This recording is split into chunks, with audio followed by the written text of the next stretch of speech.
Welcome to Recovery Recreation. I'm your host, Susie Lordy.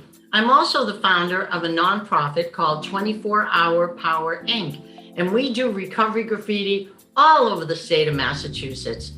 People were coming up to us at events and they were saying, Susie, there's nothing fun going on around here.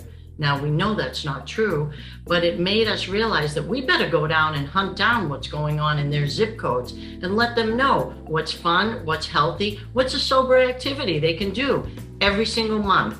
And that's what we bring to you month after month here on Recovery Recreation. So don't think you can't have fun sober. You just haven't hung out with us yet.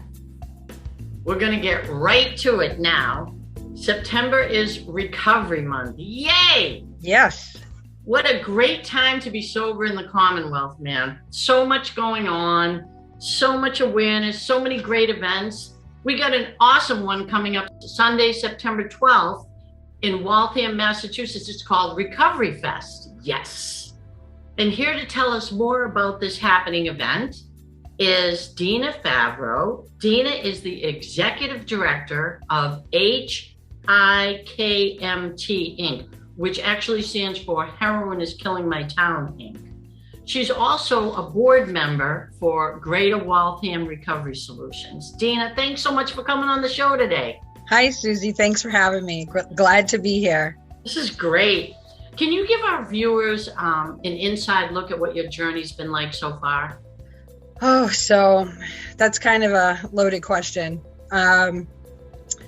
Just to summarize it, I've been impacted by addiction and substance use my entire life. I was first a child impacted by the crack epidemic in the 80s. Both my parents were addicted to crack. And then after leaving home and having my own children, I ended up being impacted by the opioid crisis. And 7 years ago, once both my boys were in recovery, I felt like I had an obligation to help other parents that were in my situation, and I co-founded HIKMT and started authoring legislation and lobbying government for funding and resources and creating awareness campaigns. And it's been 7 years since we started, and here we are. That's awesome. What's your relationship with Greater Waltham Recovery Solutions? Greater Waltham, the original founders, Julie Bunch and Debbie Moore, were original members of HIKMT when they started out, and we kind of collaborated together on events for Waltham and for HIKMT, and Waltham started to grow, and we became a parent company sponsoring their events until they got their nonprofit up and running. And we started the Recovery Festival 5 years ago. So this will be our 5th annual Recovery Festival on Waltham Commons.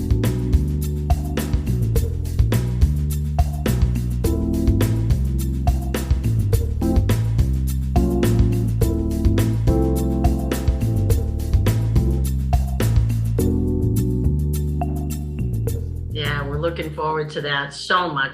There's nothing better than an in-person recovery fest. Yeah. I mean, let's face it, especially after COVID, when everything was on shutdown and lockdown, literally. Yeah. How did COVID affect your work within the community? Well, just like everybody else, the in-person stuff went away, and we had to, redirect our programming and mission to provide virtual services. And so instead of having in-person events, we started promoting and supporting local grassroots nonprofits, setting up sober living scholarship funds. Nice. I joined the Attorney General's Parent Advisory Council on the Purdue Pharma litigation to kind of steer, what the parents in the community who have been impacted by loss wanted to see happen with that litigation.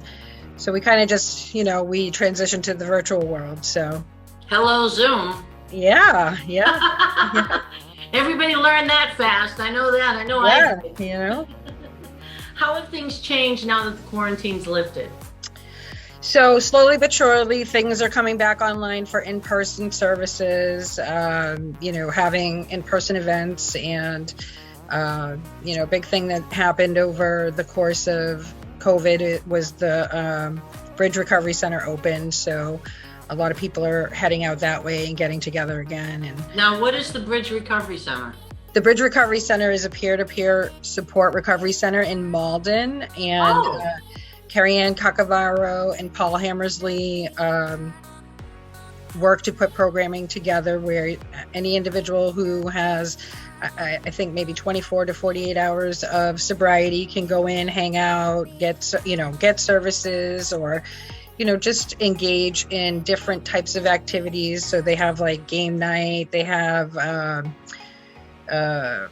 they had yoga. I'm not sure if that's still ongoing. They have like different fitness classes, cornhole, that sort of thing. So it's just kind of have to have them on. I've had Paul on before when he talked about Malden overcoming addiction, and this was pre-COVID-19, right? So we were talking about their New Year's Eve bash that they held every year.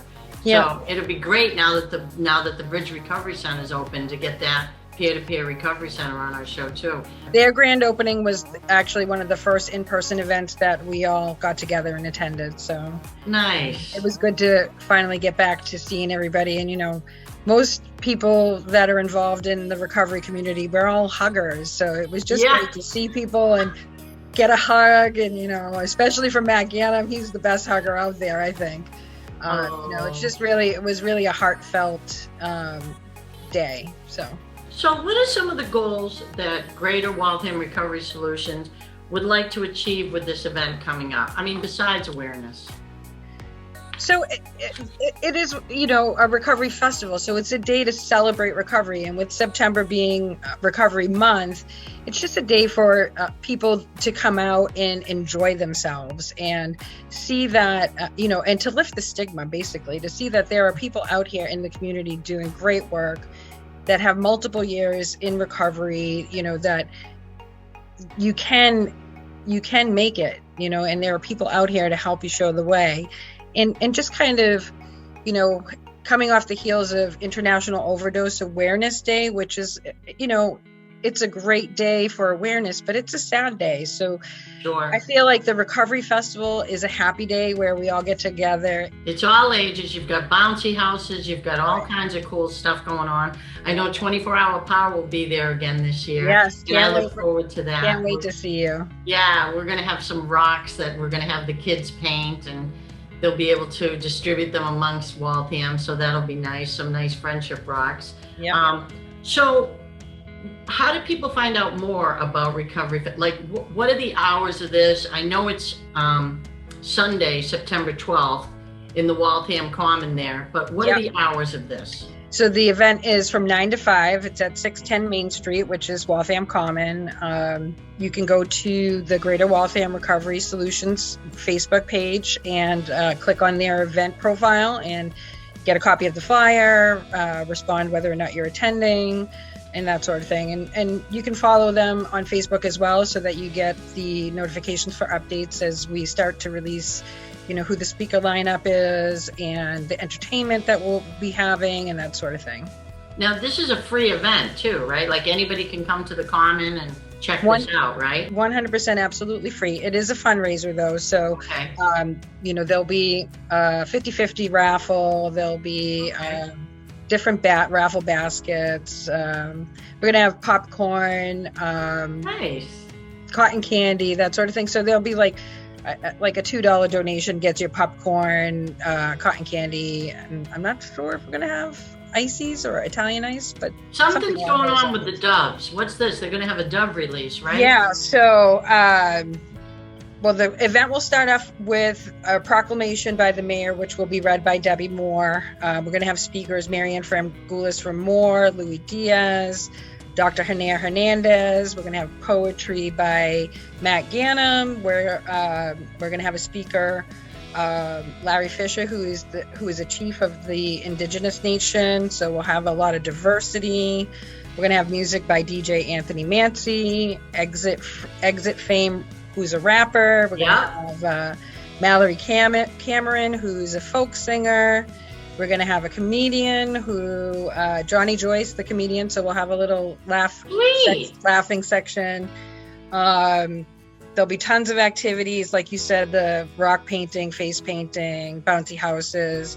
And then to close off the event, we're going to have a memorial to remember those loved ones who were lost by having a dove release, commemorated by a dove release. And then we'll close out the event with a bagpiper. Wow. Yeah. That sounds like jam-packed fun for the day. Yes, all day. Yeah. Oh my gosh, I'm so excited. I can't wait. Well, it's been great having you on Recovery Recreation, Dina. Thank you. It's been way too long, man. Too long. I'm so glad to see you, and I'm so glad you asked me to join in today. Thank you so much. Yeah, and I'm looking forward to seeing you live in person and hugging you, man, at Recovery Yes, Fest. I'm going to squeeze you, definitely. Right around the corner. So thanks again for coming on. And everybody else, stick around. We'll be right back. Till then, peace out. And we're back with more Recovery Recreation. Here with us now is Christian Arthur. And Christian is a great friend of 24 Hour Power. Christian, it's so great to see you here today. Great to be here. Always love coming on your show. Great. Christian is the project coordinator for the City of Boston Mayor's Office of Recovery Services. And what I love is to see young adults in recovery, okay, so involved in the delivery of recovery messages across the Commonwealth. It just warms my heart.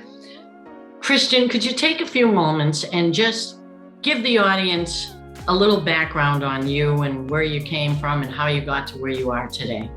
Sure. So I'm a person in recovery myself. I struggled with prescription pills and alcohol throughout my young adulthood.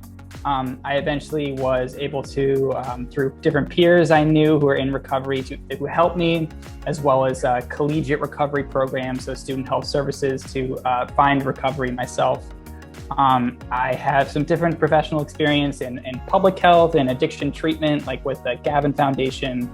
I've done a little teaching with Ostagai Recovery High School, and have gone to school for social work, and now do more kind of like policy and programming type stuff. So yeah. Wow. And how long have you been in recovery? 5 years, half a decade. So. Wow, imagine that. And how old are you, Christian?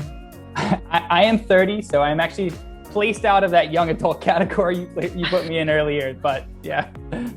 So. No, believe me, you're still a kid. Young at heart, great. of course. Always. You're a kid at heart, right? Yeah. Now for the Poetry Project. Could you please let our viewers know what this is all about? Yeah, so there is this really cool paint that is created by this company called Rainworks that is a clear paint that shows up when it gets wet. So it lets you put artwork on the street that shows up when it rains.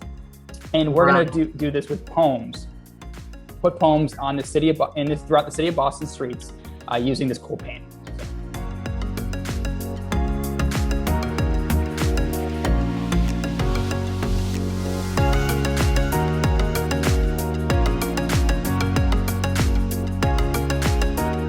That's amazing. What is this project?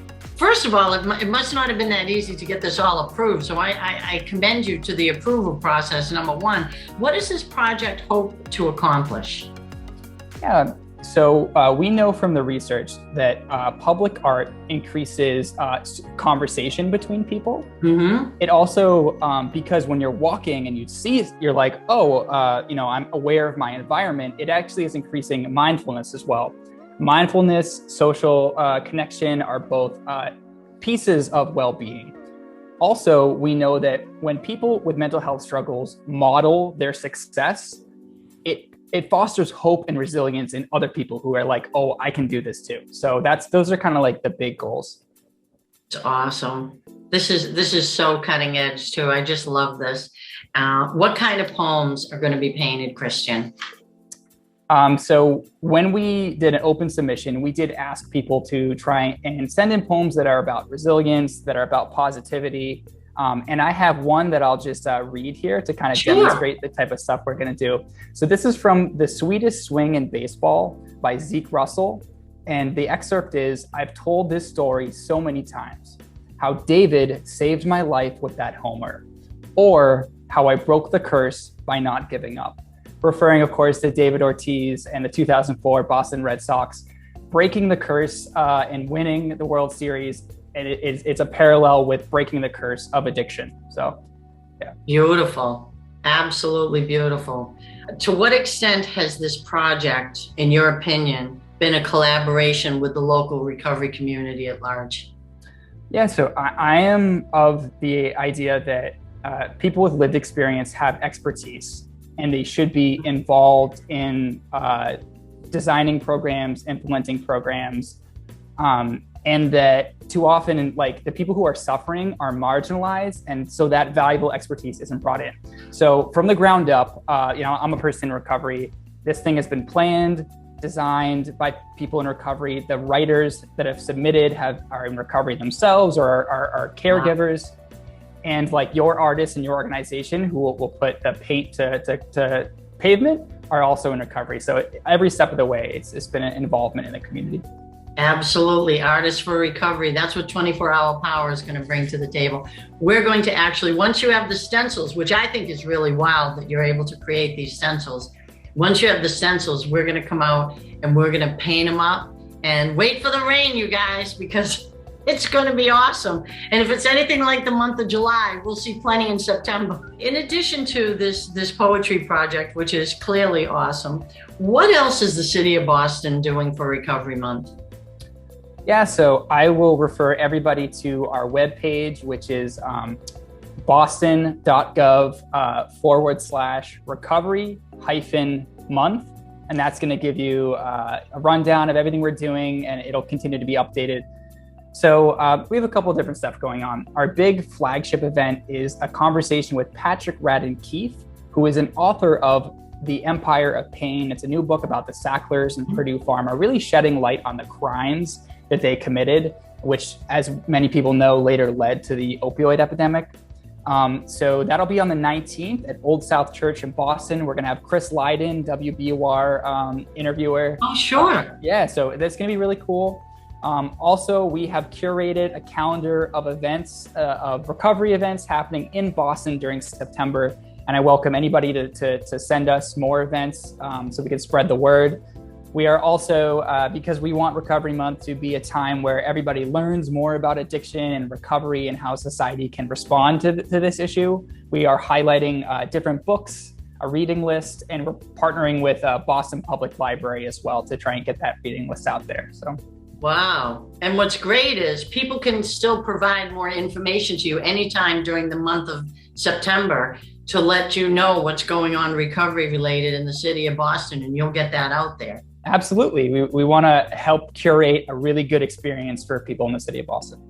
Well, I got to tell you, I know that Recovery Month is going to be off the charts this year. After COVID-19, we all need this. We need some in-person events, and we just need to be together, man. And what better way to do that with the poetry in the streets and the information going on that you have for the entire month.